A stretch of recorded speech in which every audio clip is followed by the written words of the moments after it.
Hi, my name's Wyatt White. I'm the Education Director and the Product Manager here at Beadalon. Today we're going to be making something called a Kali Bracelet. Let's get started. The Kali Bracelet requires Beadalon stranded wire and crimp beads or crimp tubes. Because you'll be using them a little bit differently than normal, you'll have to use a larger size crimp bead or crimp tube. Today I'm going to be using Beadalon 19 strand 024 diameter. That will require for me to use a number 3 crimp bead. The crimp bead needs to be mashed into an oval. So you simply place the crimp bead into I'm using a curved chain nose. You could use a regular chain nose, and just mash it so that you get a nice oval out of it. You want to be able to allow for at least 1 strand high by 3 strands wide. So I've made several of those. Then you're going to take a normal bangle bracelet, requires about 9.5 inches of wire. So I'm going to cut that. And then I have some cut already. You want to lay the strands next to one another, flat, and with the curvature of the wire going in the natural position.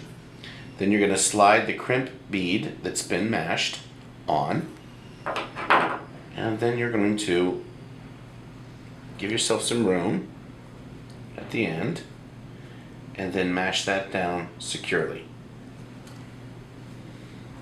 If you're adding beads to your bracelet, you need to make sure that the 2 strands will fit into the hole of the bead.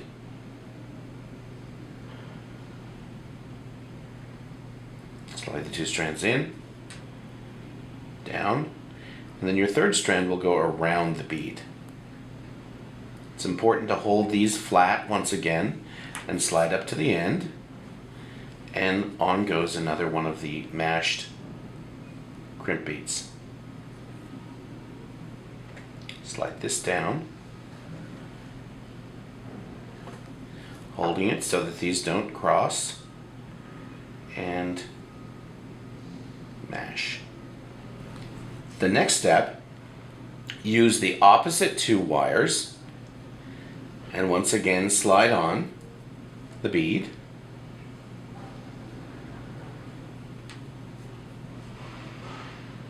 And then the 3rd strand will go around on the opposite side.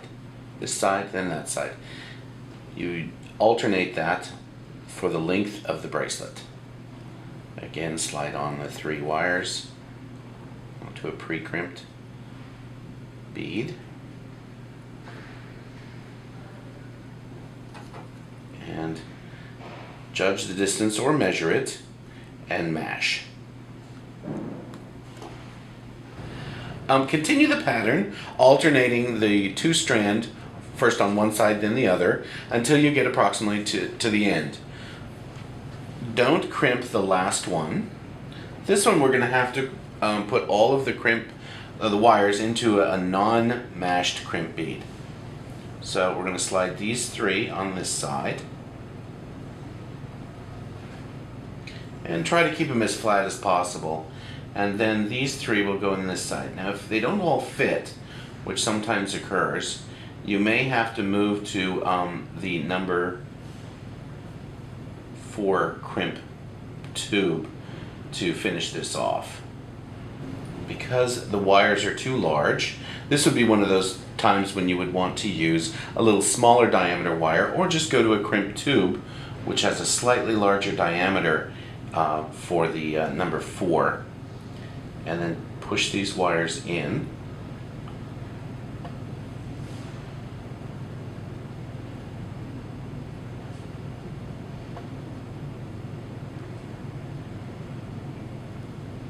Just push them from side to side. And if they're a little bit tight, you can use the pliers to pull, holding on to the crimp tube, and pull them through.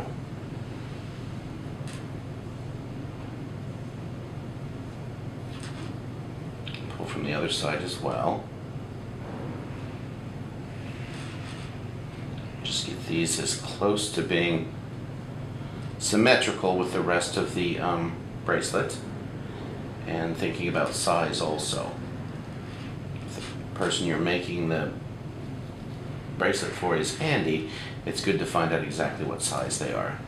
I'm going to pull this so that both of the crimp, the bead and the tube, come together somewhat. Trying to keep these, all the wires flat, and then simply crimp this down, and very carefully, one at a time, snip the ends from first one side, flip it over and get them from the other side.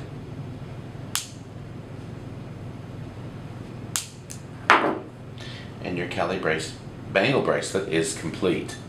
By varying the size of the beads, and this is done with the crimp tubes, you can get a varying effect.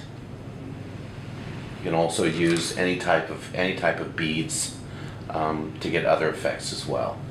And if you notice, there's varying sizes of the Beadalon wire and the size of the crimp tubes. So that's the Kali bracelet.